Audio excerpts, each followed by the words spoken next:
Alors, 2 plus 1, ça fait 3. 2 plus 2, 4. 3 et 2, 5.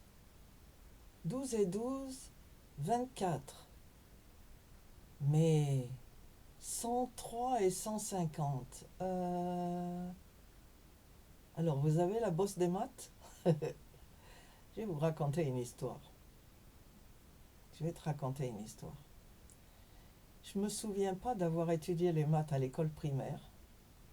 C'était pas mon sujet favori certainement, ma matière favorite, mais je me souviens seulement de mon livre de mathématiques à l'école primaire. C'était un gros livre, plus gros qu'une Bible. Et ce livre, c'était comme une collection de pattes de mouches. Des petits signes noirs minuscules qui étaient rangés par catégorie. Exercice 1, 2, 3, 4. Et pour chaque exercice, il y avait quelque chose comme 3 ou 4 lignes. Aucune image. Rien que du noir et blanc. C'est vrai qu'il y a très longtemps de ça, n'est-ce pas? En tout cas, ça ne m'inspirait pas. La seule chose que je reconnaissais et que j'aimais, d'une certaine manière, c'est que c'était clair. Si le professeur disait « Va faire l'exercice numéro 3, page 14 », je savais où ça se trouvait et l'exercice était clair, bien expliqué. La question c'était comment le faire. Quand je suis arrivée à l'école secondaire, malheureusement, j'étais dans une école qui était assez pauvre et qui n'avait certainement pas beaucoup d'argent pour payer ses professeurs. Alors, notre professeur de mathématiques était un militaire à la retraite, un vétéran de la guerre d'Indochine. Peut-être que tu ne sais pas ce que c'est la guerre d'Indochine, tu peux toujours aller chercher. En tout cas, ce qu'il faisait pendant les leçons de mathématiques, en classe de 6e, c'était raconter la guerre d'Indochine. C'était palpitant, mais ça n'a pas amélioré mon niveau de mathématiques. Et ça a continué, j'avais des mauvaises notes et voilà. Je me débrouillais parce qu'ailleurs, en latin, en français, en géographie, en histoire, tout le reste, j'avais de bonnes notes. Mais les maths, c'était la lanterne rouge. Jusqu'au jour miraculeux où je suis arrivée en seconde. C'était ma dernière année dans cette école catholique. Et le nouveau professeur de mathématiques est arrivé. C'était une femme costaud, bien baraquée. Elle fumait comme un pompier. Et elle avait une volonté de faire. Et elle m'a pointé du doigt et elle m'a dit « Toi, tu as toujours eu de mauvaises notes en maths. À la fin de l'année, cette année, tu auras 20 sur 20. » C'était comme une prophétie.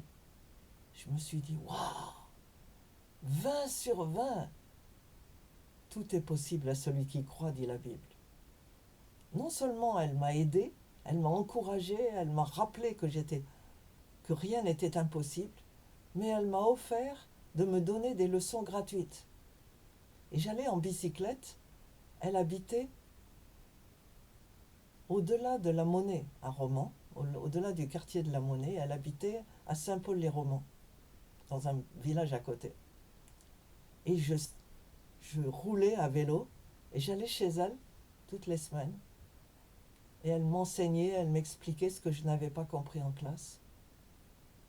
Et j'ai commencé à travailler d'arrache-pied. Donner plus de temps aux mathématiques. Pour moi, le français, c'était facile, c'était un plaisir. Je le faisais très vite. Les mathématiques, c'était à la sueur de mon front. Je passais toute une soirée à faire un exercice d'algèbre ou de géométrie.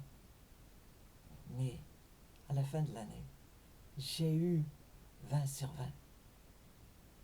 Alors, après, finalement, j'ai conclu que dans les années qui ont suivi, avant le bac, j'ai eu la possibilité d'abandonner les mathématiques pour garder seulement la physique et la chimie. Et je sais que les mathématiques n'ont jamais été mon truc. Et ils ne le seront jamais. Mais au moins, j'ai fait l'expérience de cette réussite, juste parce que quelqu'un a vu à travers moi et s'est dit, elle a la volonté de le faire, elle va me croire. Et un rapport de confiance s'est établi entre mon prof et moi. Alors je veux t'encourager. Si tu as besoin des mathématiques pour arriver à la fin de l'année et avoir la moyenne, sache que rien n'est impossible.